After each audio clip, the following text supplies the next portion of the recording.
آج 1 روپیہ 1 مسجد 90 دن چیلنج کا 70واں دن ہے، اور میرے چیلنج کا شاید آج پہلا دن ہے۔ میں کافی غمگین ہوں اور کافی عرصے سے کچھ گھنٹوں سے یہ ویڈیو ریکارڈ کرنے کی کوشش کر رہا ہوں، لیکن میرے الفاظ اور میرے جذبات کا ساتھ نہیں دے رہے تھے، لیکن میں نے ضروری سمجھا کہ آپ کو مسجد کی اپڈیٹ دے دوں۔ آج جمعہ کا دن ہے، جس طرح آپ سب جانتے ہیں کہ جمعہ کے دن پاکستان میں چھٹی ہوتی ہے، تو آج مستری چھٹی پر تھے۔ کل انشاءاللہ تعالیٰ شٹرنگ والے آئیں گے، دوبارہ سے شٹرنگ کا کام بھی شروع ہوگا، اور جو آدھی دیوار اس مسجد کی لینٹر تک پہنچنے کے لیے رہ گئی تھی وہ بھی انشاءاللہ کل مکمل ہو جائے گی۔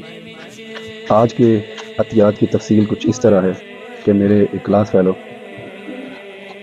ہمارے گاؤں کے نہایت عزیز اور ملنسار شخص ڈاکٹر اصغر صاحب، ان کے بیٹے سعید احمد کویت سے، انہوں نے اس مسجد کو ایک مصلی کا عطیہ دیا ہے۔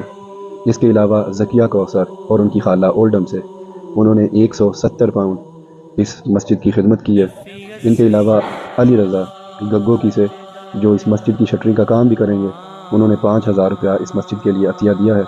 میں دعا گو ہوں کہ اللہ تعالیٰ ان سب کے عطیات کو قبول فرمائے، اور ہم سب کو مل جل کر اس مسجد کی تعمیر کو جلد از جلد مکمل کرنے کی توفیق عطا فرمائے۔ اگلی ویڈیو تک اجازت دیجیے، اللہ حافظ۔